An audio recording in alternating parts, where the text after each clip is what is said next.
Good morning. Welcome to our first coffee with the legislators for the 2023 legislative session. I'm Michael Held and will moderate today. This is organized by the Governmental Affairs Committee of the Huron Chamber and Visitors Bureau. Refreshments are provided by AARP and South Dakota Farmers Union. I would ask you to check your cell phones and put them on silent or turn them off, please, so we don't disrupt our session here today.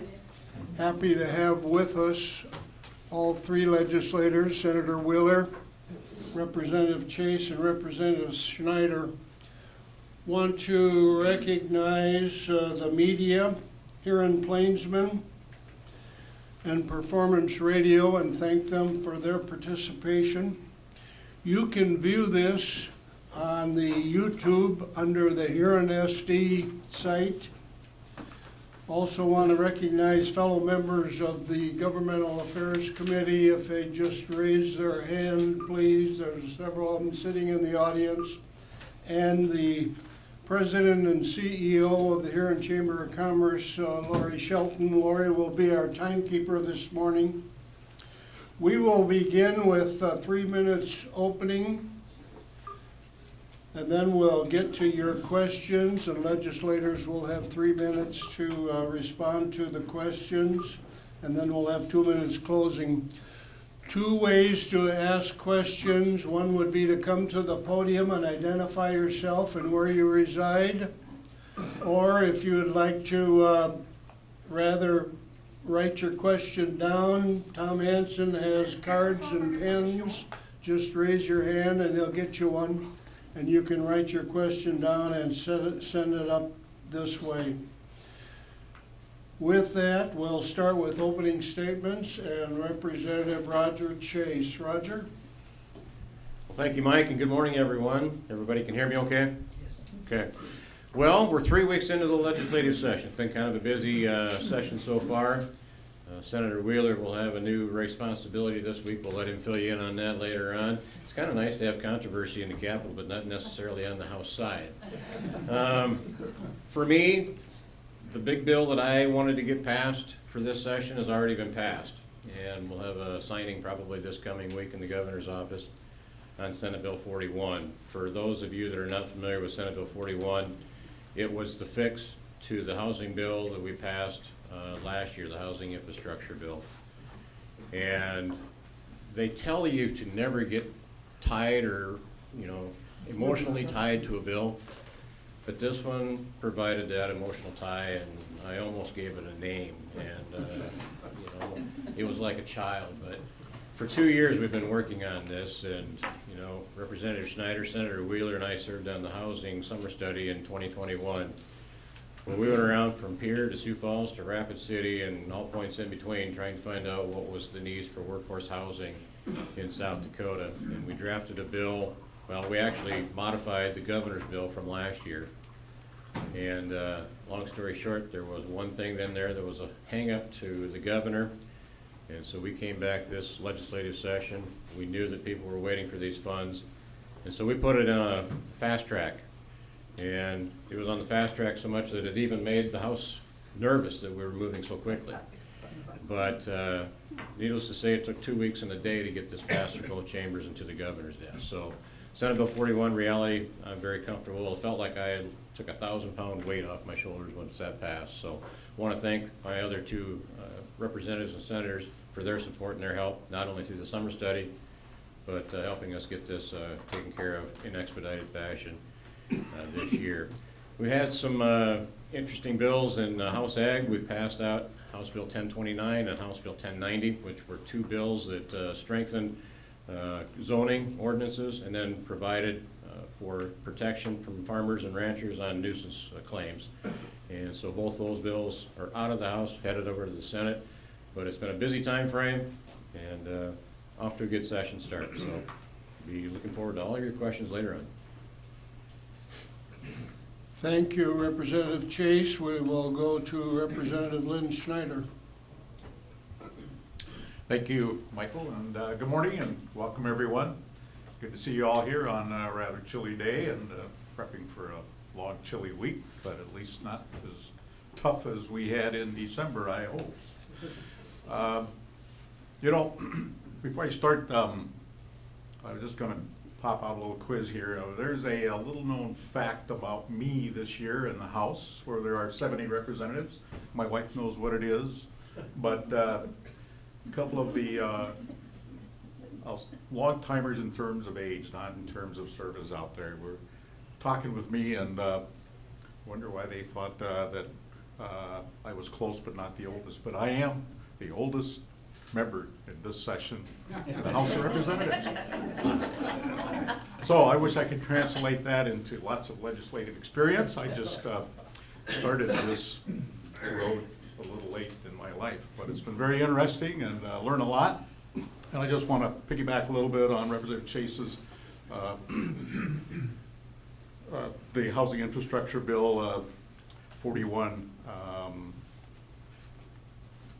It was a great encouragement to me to see how he never gave up on that, and he always kept his cool as tough as the pressure was on him. So you can have a lot of passion out there, and you can get close to the edge of maybe not keeping the control you want, but Roger never went there, and just by staying focused, he got this thing through. And I think it'll be a great addition, obviously, to the whole state of South Dakota to help our economic progress, but also to District 22 right here. A couple other things I was just going to comment on. I continue to serve on Ag and Natural Resources Committee, of which Representative Chase chairs this year, and then I also serve on House and Commerce Energy Committee. One of the things that we heard testimony at a recent Ag Natural Resource Committee was from our new veterinarian. And one of the troubling things that we heard was that when it comes to this bird flu, and that's been a very negative impact on our turkey plant, second time around now to some extent, they don't have an answer for it. They really believe the migrating geese and waterfowl are the ones that are continuing to foster this. So I hope they find some kind of solution there sooner than later, because that's a real tough deal. Last thing, I'll talk about this a little more, but I had a chance yesterday to stop down to the 3rd Street Dam and see this dead fish, and a game fish and parks guy from Madison was there. Had a good conversation with him about what's going on. So we'll maybe touch on that a little later. Thank you. Thank you, and Senator David Wheeler. David? Thank you. Thank you all for being out here with us. I do first want to help pile on Representative Chase in terms of the great accomplishment that it was to get Senate Bill 41 passed. We can't overemphasize the fact that this was a monumental program in the history of South Dakota to help housing across the state. And it's been 2 years in the making to get this done. It's been a big lift. Representative Chase has had to suffer different slings and arrows along the way, and he survived it all, got 2/3 vote in each house, and is moving forward. And so I think it's just a great accomplishment for him personally and for the legislature as a whole to get that done. We've also had some other successes already early in the session. Just this week, the Senate passed House Bill 1011, which is an $18 million tax cut for employers on unemployment compensation contribution rates. The unemployment compensation fund has been overfunded recently, and the administration determined that we can cut back on this tax, and the House passed it a week or so ago. Came through the Senate, we passed it just 2 days ago. And so that's a great early win where we can say we can lower this tax, ease the burden on employers, and yet still have the trigger mechanisms in place, so that way if the ups and downs of the economy still occur, we can have an appropriate fund in place. So that's a good early win also. I'll be working on a number of election bills this year. I'm kind of tasked, kind of the point man on election bills in the Senate to help gather them up. Our focus is on making sure that we recognize that I firmly believe that our elections currently are safe and secure, but we want to find ways that are best practices to strengthen them, to make sure people have confidence in our elections. And so there's a large package of bills that are going through to help that we're working with auditors on to make sure they're in a good shape, that they are reasonable, that people can have confidence in how to run elections. So those will be some things I'm working on this session. And I guess I probably should at least mention, since Roger brought it up. I recently was given the task of being chairman of a disciplinary committee that's going to start up this next week here. Definitely kind of puts a pall on what we're doing. We had some great accomplishments the first few weeks, and then we have to run into a situation like this that kind of it's not something that no one ever wants to do. We don't ever go up there to sign up to be part of that. I can't get into the substance of what we're doing right now.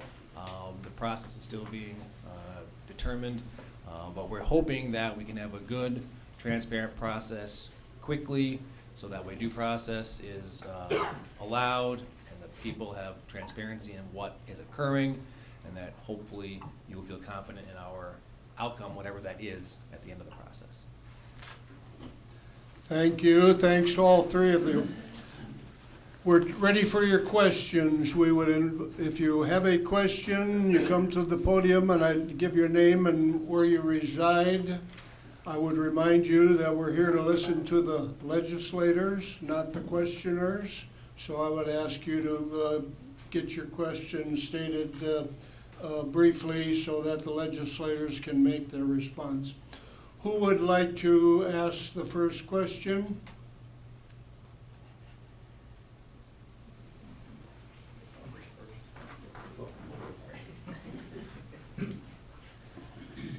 Terry Neville, retired educator here in town.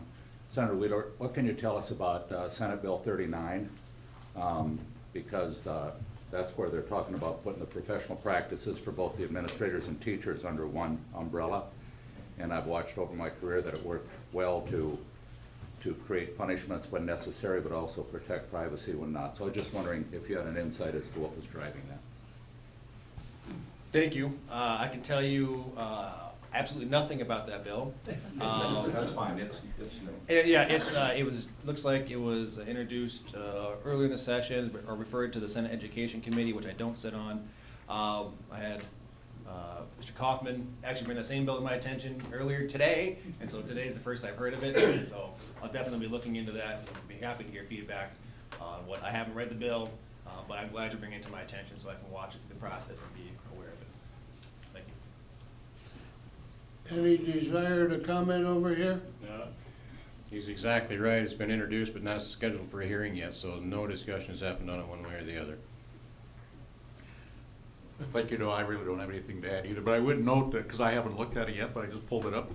It's something like 11 pages, and I really like, at least for digesting purposes, one-page bills, which we have a lot of, better than 11, let alone when they get to 30-something. So there's a lot to read through that, so it'll take some time for me to get up to speed on that one. Thank you. Okay. Yes. That's a great opportunity just to talk a little bit about a process that we go through. Every legislator processes bills a little bit differently. I'll tell you, a lot of them focus, and this is what I do. I focus on what's on my calendars ahead of me that week. So I focus on my committees. I focus on the floor calendar. I'm not reading all. I mean, we got a couple hundred bills out there. I think we're over 400. Don't quote me on that. You can look it up and do the math. I'll help him out. We've got about 345 so far. Probably we'll end up around 400. So I think the bill count's actually going to be down a little bit this year. But either way, it's a lot of bills to read, especially if they're, a lot of 11-page. First week of session, I had to be in Judiciary Committee. My first committee meeting had a 42-page bill. And I read every page of it. But that's because it was on my committee, and I had to focus on that one. And so the other ones, I generally don't get to unless someone brings it to me. I've had a couple other bills just in the last week or so that people email me about, And I tell them, look, I'll read it, I'll look at it, but I'm trying to be honest, I'm generally not gonna spend a lot of time on it until it gets out of committee. If there's something particular that maybe if I can help in a committee process, I can try, but because I'm not on a particular committee, it's harder for me to have that kind of influence at that level, until it gets to the floor, where I have a better ability to bring an amendment or something like that. So, please bring those if there's a particular concern. Don't be shy about bringing that to us ahead of time, so that way we can get it on our radar. But it's a good example of one where I need to do that, I need to be ready for it, so when it gets there, we can understand the ins and outs. That one's a Department of Ed bill, and so that always comes with its ups and downs when it comes out of the administration. Mike? Okay, Mike? we, Mike? go ahead. Maybe a little bit of stretch to what we're just talking about here, but back to the length of bills. A lengthy bill in pages doesn't necessarily mean that it's confusing and complicated. Sometimes it just takes that much to go through all the machinations that what is actually simple. Case in point was Senate Bill 43, which was introduced at the request of the Division of Banking. And that was simply, they like to call them cleanup bills or modernization, and it was an attempt to get uniform with other states when it comes to money transmission. And you think of that as who are money transmitters, Western Union, and then all the way to the other end of Airbnb and things like that. And but that was 11 pages, and I ended up carrying that on the floor. And I don't expect this to be my standard going forward, but that had unanimous voting, and that doesn't happen very often. So 11 pages can get a unanimous vote. Let's see as possible. And to feed off that, the bill right before it was 70-0 as well, and so his first comment was, I hope I get as many votes on the next bill as we had on the last bill. But going back on Senator Wheeler's comments, the beauty of having the three of us that can communicate and work back and forth is we are pretty familiar with the House bills, he's very familiar with the Senate bills. So when we communicate, we find out the pros and cons of these bills as they're being transferred from one chamber to the other. And it's very important because there's a lot of bills. We got to keep everything straight. And so our working relationship back and forth, it's very important. Normally, when you have the third week, you normally don't have House bills that have passed both chambers. You normally don't have Senate bills that have passed both chambers. But 10 and 11 and 41, we're kind of on an expedited path to making sure that we got those two approved in a quick fashion. So government can function when it needs to, and it's kind of nice to see that. Okay, we're ready for another question, Tim? And Tim Van Berkom, Huron. Just like you to comment on Senator Wheeler's CTE funding bill on what it could do for us and the status of that bill. Yeah. No, that's a great question. That's Senate Bill 59, right? And so, in working with our superintendent and others in the state, we're trying to put a big investment into CTE education, CTE, career technical education, across the state.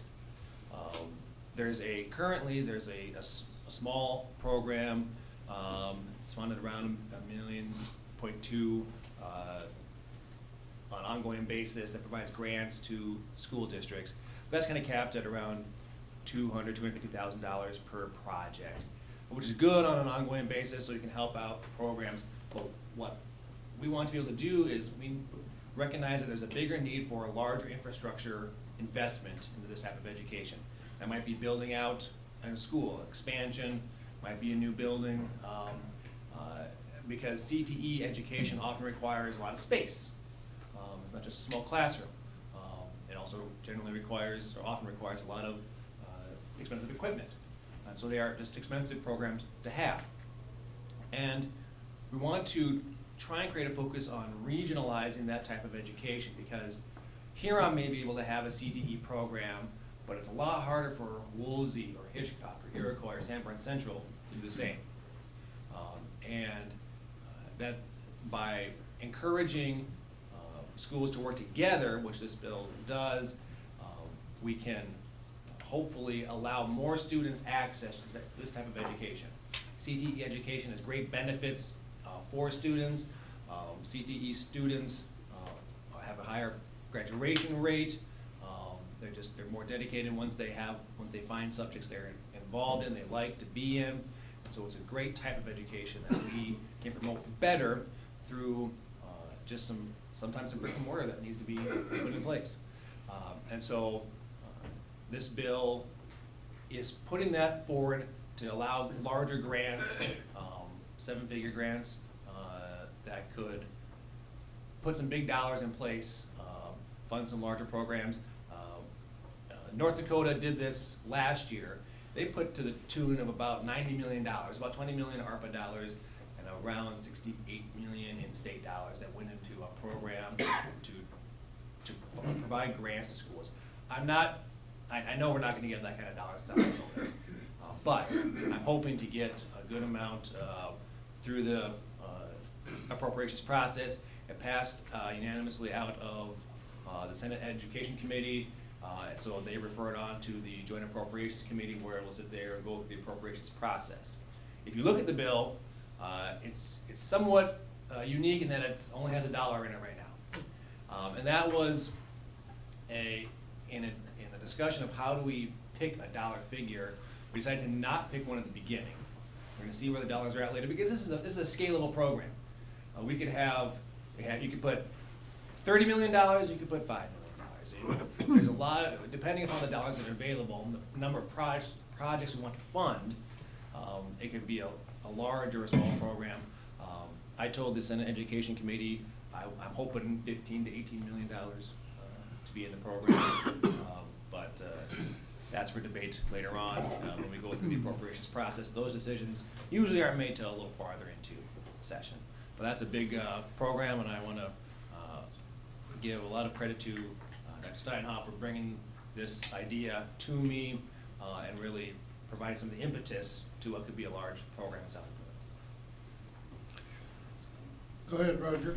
I'll comment on that same bill. The Senate prime is Senator Wheeler. The House prime is Speaker Bartles, who is from Watertown, and they have a successful career and technical education program going on in Watertown, but they too would like to be able to expand their program that they've got up there. He understands the importance of what regional education for career and technical education does. And so I'm signed on to the bill as well, kind of keeping a close eye on it. Procedurally, it's done what it needs to do. It passed Senate Education, now goes to Joint Appropriations. We've got to keep the bill moving through the system, but we won't know what the outcome of that is until probably the final week of session when the dollars are all accounted for. And so it's a great program. I look at Senate Bill 59. I'd rather pass Senate Bill 59 than Senate Bill 65. Now, Senate Bill 65 is lowering the compulsory age for students to drop out down to 16. My feeling is we need to offer programs and some educational opportunities for people to want to go to school. For many of those 16-year-olds, they don't want to go to algebra, trigonometry, and chemistry, but they would like to go to a technical education where they can learn building trades, where they can learn lifelong skills that are beneficial to them, and we can get them gainfully employed back in South Dakota at a later time. So I'm hoping that Senate Bill 59 is funded, and we give those young people 16, 17, 18 the reason why they want to go to school and learn a trade to be productive citizens in South Dakota. So I think it's a great bill. We'll know more about the funding and the outcome of it at a later time. Yeah, I would support everything that was said by our other two legislators here. Thanks to Dr. Steinhoff here in School District for leading on this. I guess, you know, CT&E, career and technical education, it's focused to fill a segment of our kids that when they're getting through high school, you know, they're not necessarily having their sights set on four-year liberal arts bachelor's degrees and things like that. There's so many other jobs that have come into existence in recent years that this is a real need to provide that opportunity for those kids. And I also like the idea of how this can be organized to invite more, I'll just call it partnerships or sharing between school districts, especially adjacent school districts, in a well, I won't say non-threatening sort of way, because I think many years ago, there was some of that kind of suspicions with our neighboring school districts, that, well, is the big school district just trying to kind of advance itself, and that really never was the case, so I think it's well thought out. Thank you. Thank you. Another question from the audience? Yes, come to the podium, please.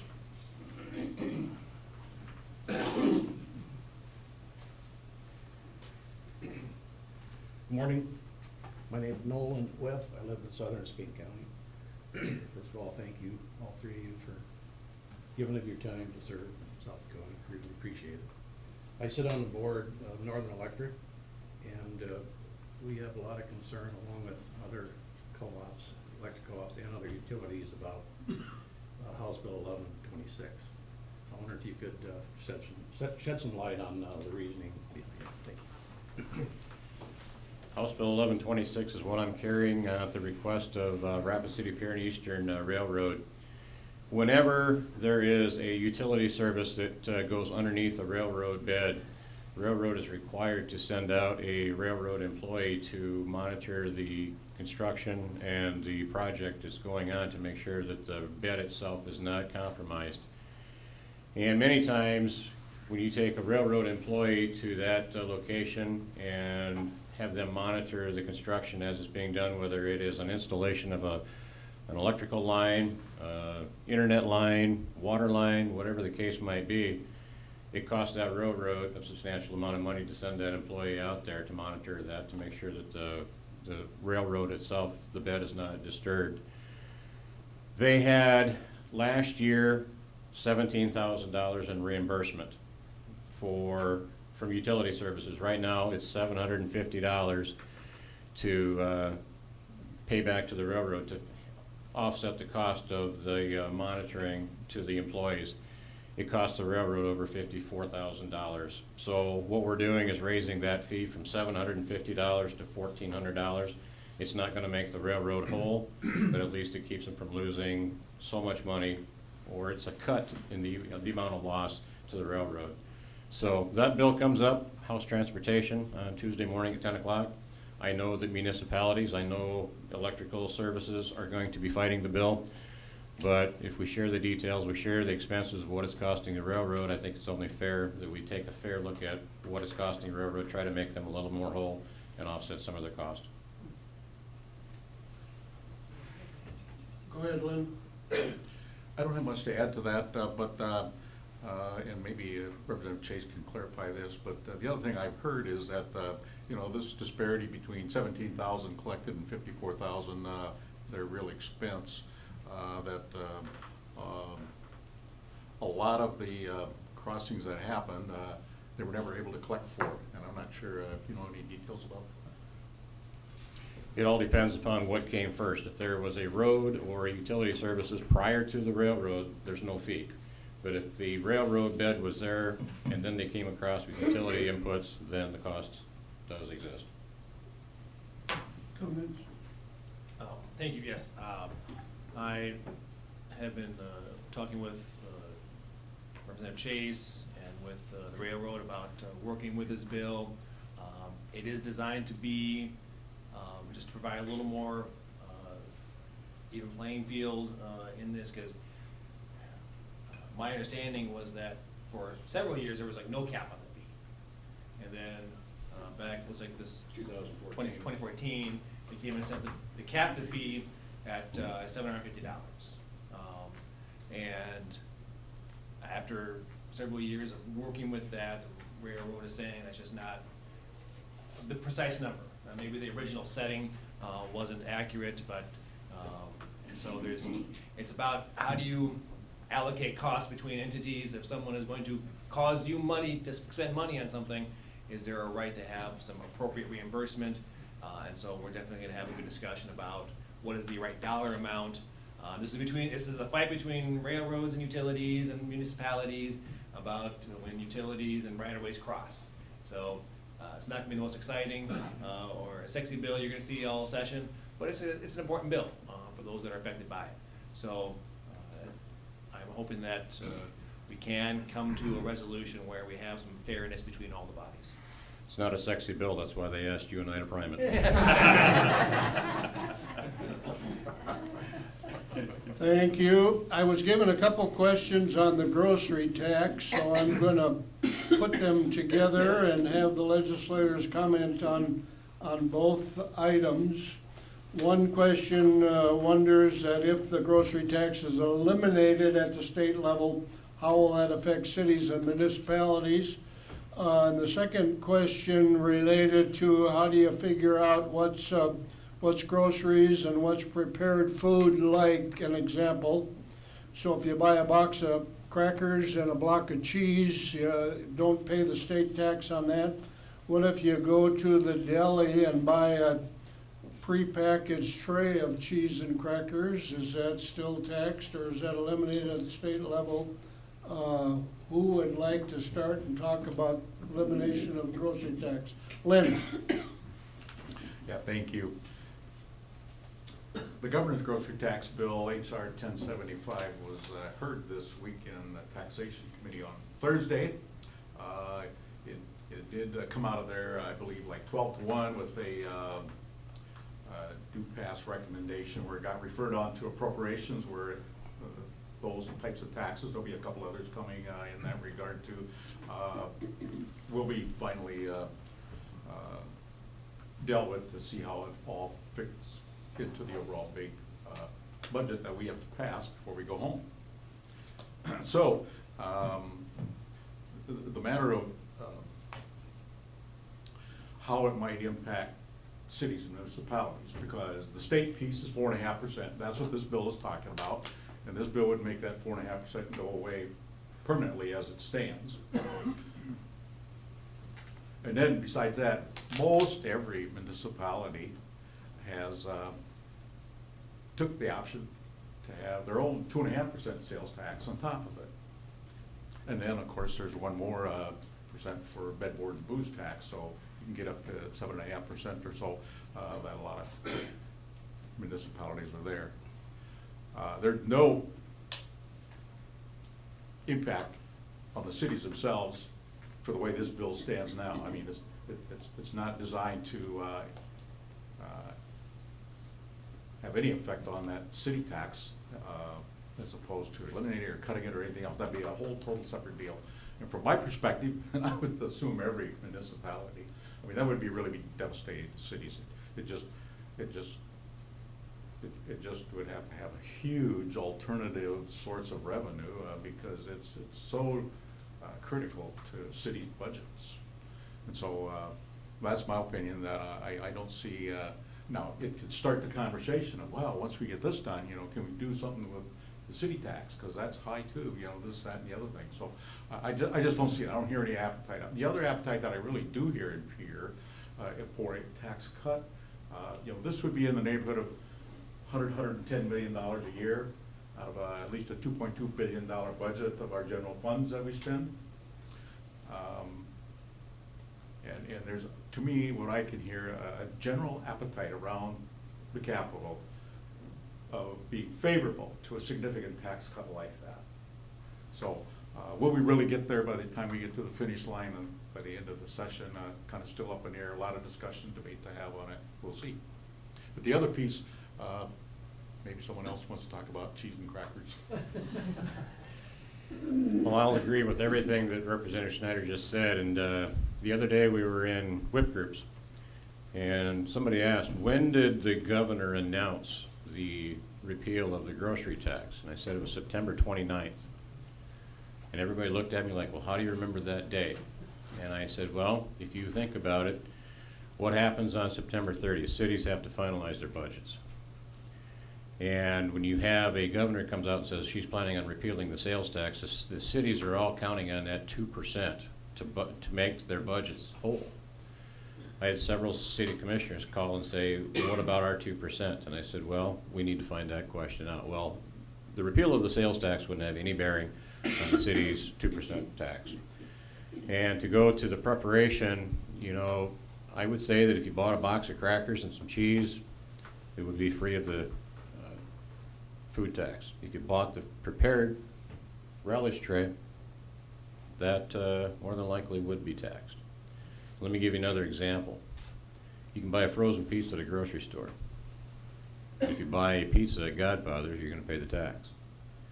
Now, the other side of the coin is, how about Papa Murphy's, where they prepare the pizza, you take it home and bake it. Is that prepared or unprepared? There's a lot of questions about what is groceries and how that tax would be calculated and administered. And so, we have questions on it as well. Procedurally, it did come out of house tax to go to the appropriations, which is just like Senator Wheeler's bill. Procedurally, we have to move these things along. I don't think we're gonna know on the sales tax on groceries. I don't know if we're looking at any other tax issues until we have a real good grasp on where we're at budgetarily. The budget estimates for the next year will come out, I believe, on February 15th, and after that time, we'll really start getting in, honing in on the dollars and cents. Can we afford to do any tax repeal at all, or what can we do? So, stay tuned.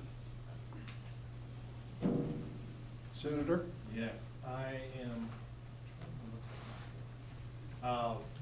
I think they answered the question correctly regarding municipalities. This doesn't touch the 2%. Municipalities can charge. It just takes the state portion down. Regarding prepared food, there is a definition of prepared food that's already in statute. It's been there before. It's not being changed by this bill. That's in section 1045(1), subsection 8 is the definition of prepared food. It's about about a paragraph in length. I won't read it to you, but it talks about heating food, preparing food, but does not apply if it is only cut, repackaged, or pasteurized by the seller. So, I don't know what Manolis Grocery currently does with its delicious trays. I assume they had to figure that out already because there's a difference in tax right now between prepared food and non-prepared food in the tax rate. And so I assume there's already a decision on that made. I can't tell you what that is. I'd have to go find an expert or just go talk to one of the guys at Manolis as to what they charge for their trays currently. That does, to my knowledge, it doesn't change this. If it's a prepared food, it's still gonna get the full tax rate. If it's not prepared, it would not. So, that's my understanding of the technicalities of the bill. Okay, we're ready for another question from the audience. Who would like to be next?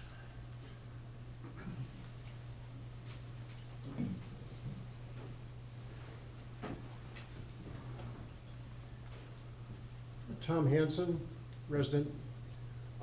Follow up on the discussion about food. Where does candy, is candy considered a grocery that should be taxed or not? And the follow-up to that is, what is candy? What would you slot into the category of candy? I'll start here.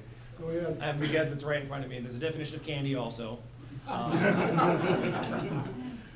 again, it's a preparation of sugar, honey, or other natural artificial sweeteners, and it goes on from there. It's in the same definition section. I will tell you that it's the governor's intent to tax, to cut the sales tax on candy as well. And they'll tell you why. So when they first explained it to me, is they didn't want South Dakota to tell people necessarily what food they should and shouldn't eat. There are other states that try and raise taxes on soda or candy because they want to discourage that. And we didn't want to be a state that does that. And so it's her intent, the way the bill is written, to say you're going to choose what food you're going to buy. So if you go buy a box of Skittles, fine, that's your choice. It's still going to have to be taxed at the same rate, or in this case, not have a tax on it if the bill passes. So we didn't want to get into a nanny state situation where we're picking and choosing what we think is good for you. I'll just add on to that, that's exactly the way we were instructed, is that we don't want the state government to tell people that we won't tax it if you only get a 12-ounce soda, but if you get a 24-ounce soda, we will tax it. So that was one thing that she came across and said, we don't want to have any uniqueness to it, pop, candy, those things, it's all fair play. Really nothing to add, but it does bring to mind, maybe some of you recall too, but some time ago, I don't know if it was 6 months or a year or so, I'm recalling that in New York City, they wanted to tax these big gulp drinks and things like that, and it was with the intent of trying to steer people toward more healthy food consumption. But, I'm sorry, and I don't know where that is today. I don't know if they are living with that, or if they modified it or what. Mike, just Go ahead. to throw in a fun thing that I learned, because the definition of candy excludes anything containing flour. And I heard this recently, and that creates a question of like, is a Kit Kat a candy bar, or is it a cookie? It contains flour. And so, those are the things you get into when you're doing this type of stuff. We are ready for another question. Anybody have a question?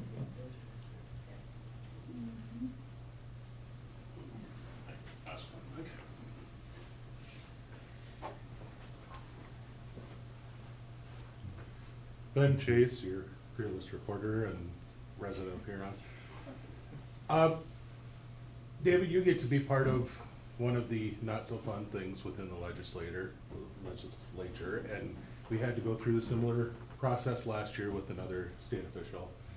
And it's brought to question, this was put out in multiple editorials over the weekend, is our legislature too short? And South Dakota has one of the shortest legislature periods in the country. And not that I want you guys out of town longer or anything like that, that's not what I'm asking for.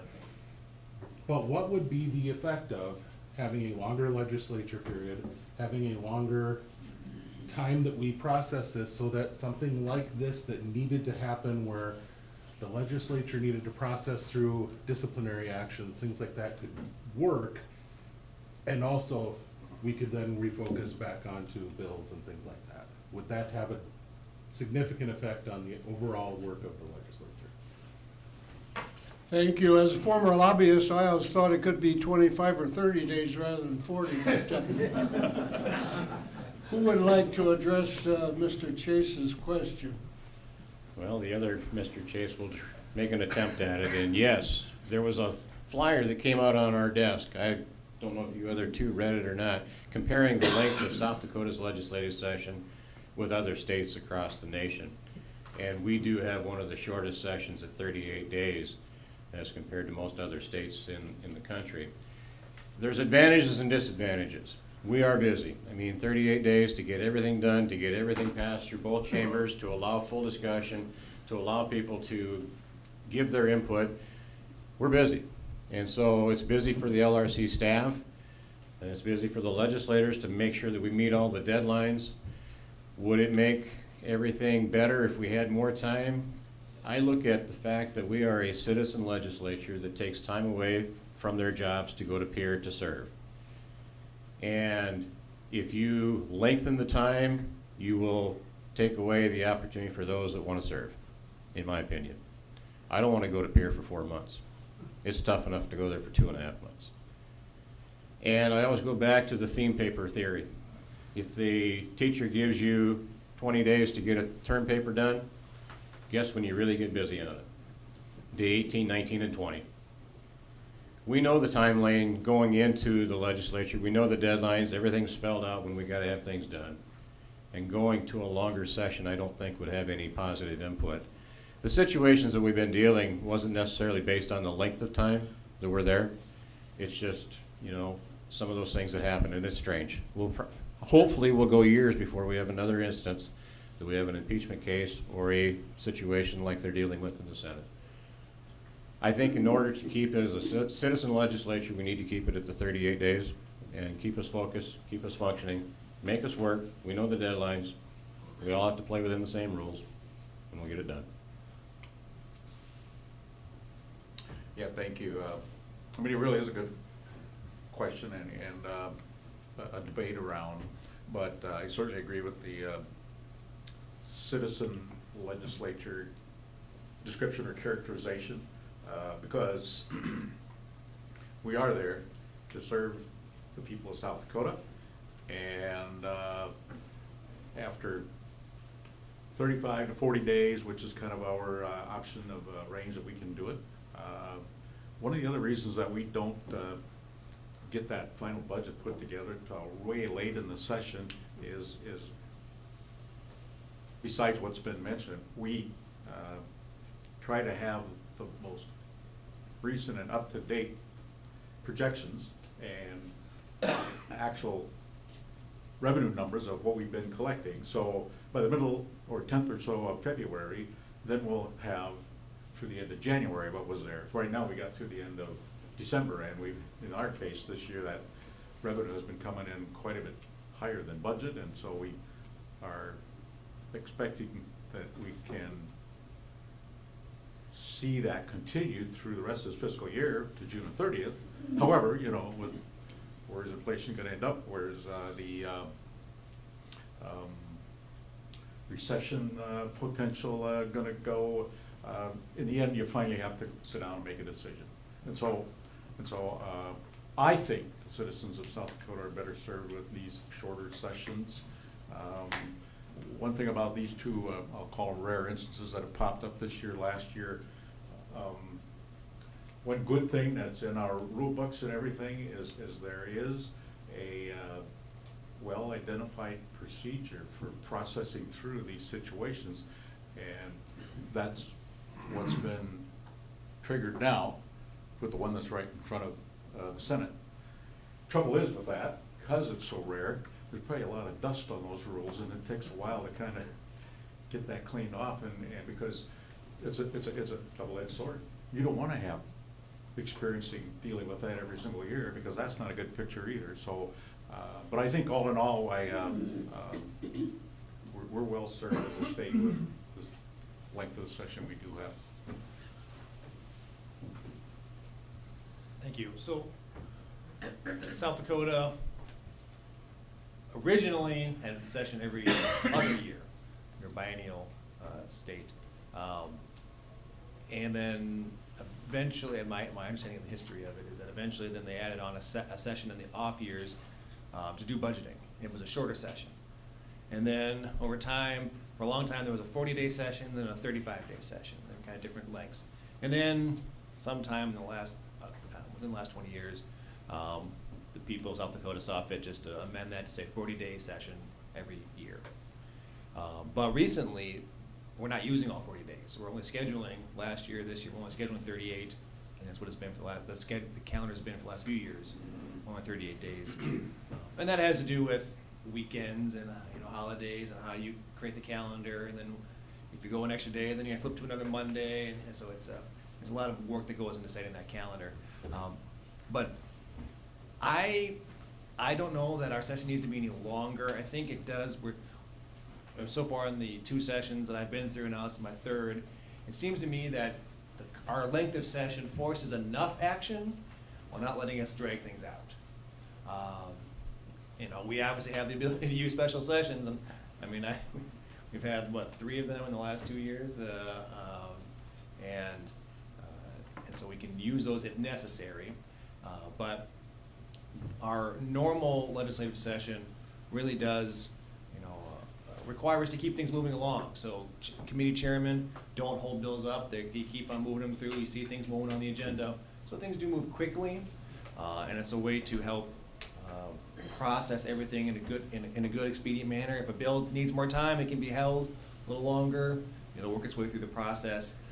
But we're generally able to make these decisions, I think, pretty quick. And our bill load has been lower. I mean, if you look at the bill load chart, historically, 20, 30 years ago, there was many more bills that were put into the session. In the last 10 years, it's down, so we don't see legislators bringing as many bills, so we have more time to process those. So I would say our 40-day session is enough, and I'm glad that, and I really hope that we don't see the unfortunate things like a disciplinary committee that have to distract us from the work of the actual legislating and trying to make sure we have the best product that we can put out in terms of the laws of South Dakota and make sure we're making the right decisions for the people. We would have time for one more question if somebody had a question. Yes, ma'am, please come forward.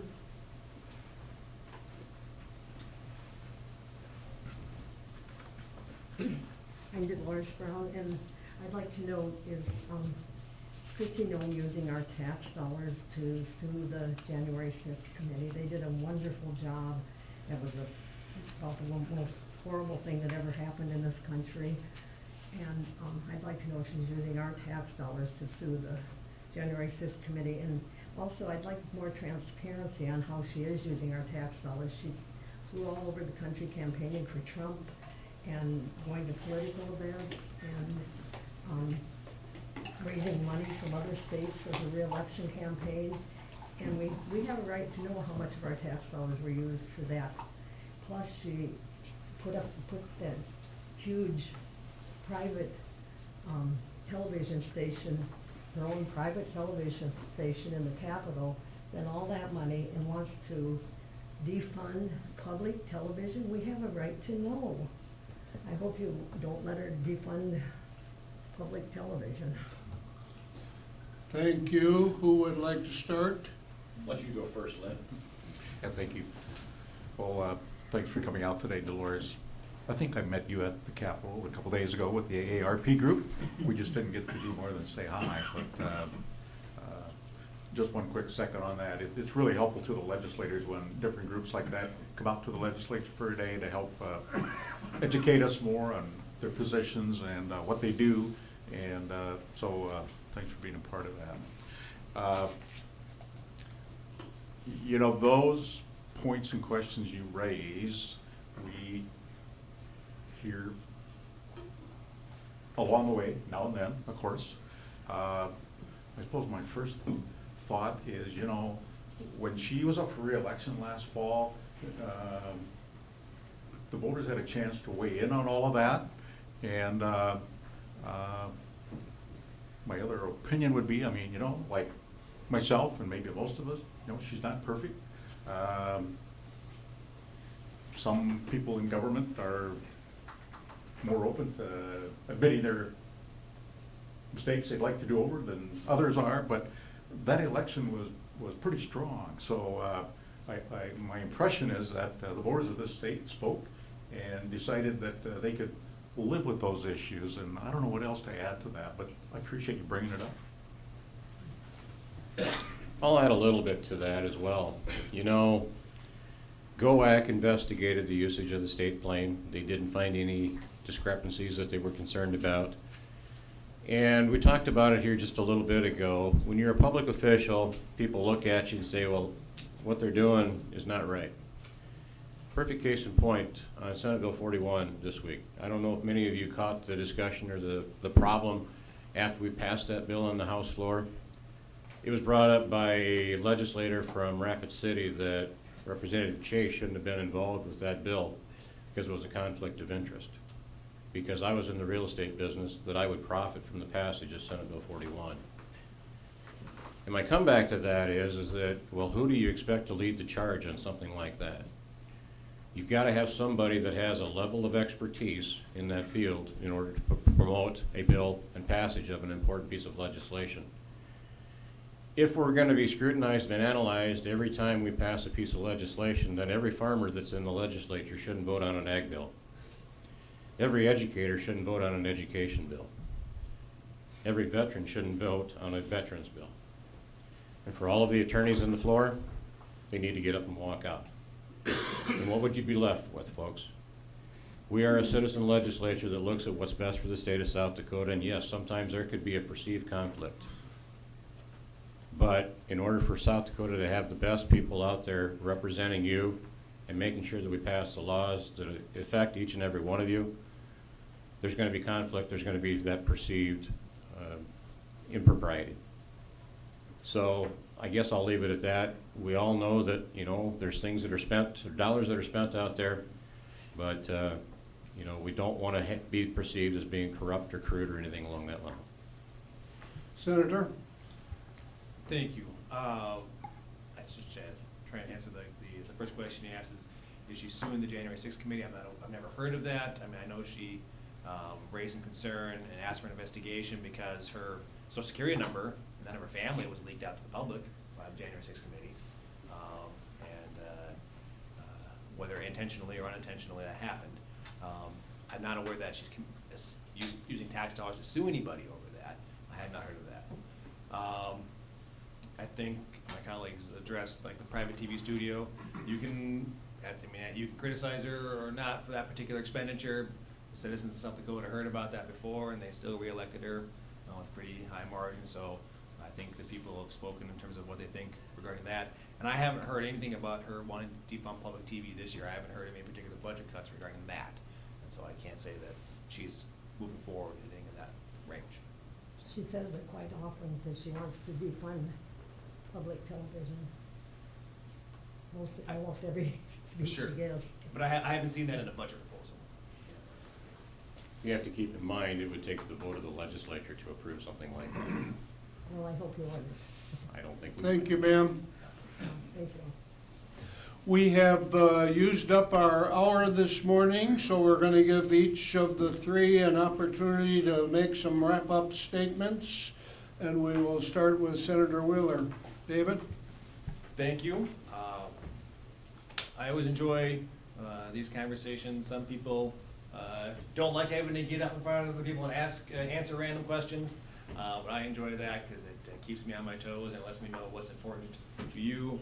I hope you'll come up to me afterwards if you have other questions. If you didn't feel comfortable asking it in public, still feel comfortable coming up to me and letting me know what is on your mind. Let's see here.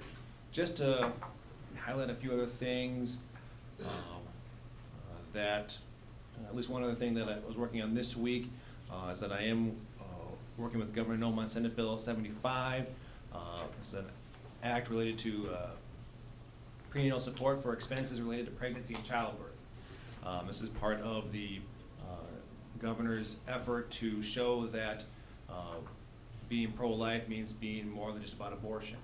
And this is improving an area in our statute that's not very well used. It's some archaic language regarding ensuring that both parents are involved in the expenses of pregnancy and childbirth. And we're hoping to update the language, make it clear, and make it easier to use so that mothers can ensure that fathers who are an equal part of that child's life are paying the equal part of the expenses. And so it's a good bill that has been supported by several groups in the state and has passed out of committee and is moving to the floor next week. So that's one thing I'm working on. Thank you. Representative Schneider? Thank you. You know, I'm just gonna comment a couple, maybe other bills here yet too, but it really, again, the next 3 weeks are going to be really, really busy, processing through a whole host of bills here and so forth. But as I sit on the Ag and Natural Resources Committee, and just interesting and surprising, the range of stuff that comes before us. We've heard stuff from beef to bees, and the fancy word for bees is apairies, A-P-I-A-R-Y, I think it is. Anyway, we have some oversight of our bee industry in South Dakota, and to just talk about that for a second. State's responsible to send out inspectors from time to time to these colonies of bees and so forth. You know, there's been trouble over the last recent years of losing a lot of bees to some kind of mysterious disease and whatnot, and they're really critical to the ag industry and so forth to help pollinate crops and so forth. Well, there's a little fee, I'll call it a little fee. One is $11 and one is $30, and those fees haven't been changed for 22 years. And the proposal was to raise the $11 to $15 and the $30 to $40, because what happened over time as and that would be assessed to these beekeepers. Well, what happened was the fund finally ran out. It couldn't self-sustain itself anymore. I suppose bee inspectors wanted a few raises and things like that, and everybody else. So, so that's one that we dealt with and agreed to do a fee increase like that. When you think about that amount of time before we had to raise the fee, it'd be nice if that would be the case with everything else. Last thing I just want to talk about a second is the SURF, S-U-R-F, Sanford Underground Research Facility, the old Homestake Mine. I had a chance to tour that thing right at the end of the year, and they do some amazing experience with neutrinos and whatnot, all trying to ultimately look for more clues about the origin of the universe, or that triggers other knowledge that they learn that's positive to help developing our economy and all that sort of thing. Just a couple little known fact there. That original gold mine was 8,000 feet deep. They operate now at the 4,850 foot level. We went down there and toured some of those amazing experiments, I mean. One of the takeaway things, that's neither here nor there, but when that was a gold mine, they dug out over 400 miles of tunnels that are still there. 400 miles. It's like, really? So what they want to do now is have a $13 million appropriation of the legislature that they can lever with 100 million private funding, and so they can open up a whole new cavern and increase the experiments. Because otherwise, those kind of experiments are going to Italy and Canada because they already have the capacity, and it just we lose out on billions of economic opportunity with that. Thought that was pretty interesting. Thank you. And Representative Chase? Well, thank you, Mike, for moderating today. It's great to have you here volunteering your time, and thanks for everybody for coming out today. Well, we're 3 weeks in, and the Senate is the eager beavers. I checked, there's 350 bills introduced as of now. The deadline for introducing unlimited bills was this past Thursday at 11 o'clock. So we still have a few more days to introduce bills. I still don't know that we're going to get to 400. I think most of the bills are in, so I think 350 to 400 is going to be the number. The interesting thing about it is, in the House of Representatives, we have 70 members. We've introduced 181 bills in the House. In the Senate, they have 35 members, and they've introduced 169. Almost the same amount from 35 senators as what 70 representatives are. So they must really be ambitious over there. So kudos to you guys. The one thing I'm going to finish up on, Representative Schneider was talking about mining. Did you folks know we had lithium in South Dakota? We passed a bill on Thursday putting a surcharge on lithium mining in the Black Hills. And so obviously lithium is a main ingredient in computer chips and batteries. And so that's moving forward over to the Senate side. So you're going to learn about lithium coming up in the next couple of weeks, Senator. But the one thing that you're going to hear about this legislative session, workforce, child care, nursing home, taxes. Those are going to be probably the 4 main topics that we're going to be talking about for the next 6 weeks. But lots of things to discuss, lots of conversations to be had. By all means, if you're in the Capitol coming to Pier, get in touch with us, let us know that you're coming, we'll try to greet you. But thanks to those groups that have came out, and by all means, we are citizen legislators, contact us at any time. Thank you. Let's show our appreciation to the legislators. Thank you for coming this morning and showing an interest in what's going on in state government. 2 announcements. The Chamber and Greater Huron annual celebration will be Thursday, February 9th. The theme is Love Local. It'll be at the Event Center, and you can get your tickets at the Chamber of Commerce office. Our next coffee will be in 2 weeks, February 11th, and we also have one planned for February 25th. Thanks for coming, and I'm sure the legislators will visit with you afterward and be around. Thank you.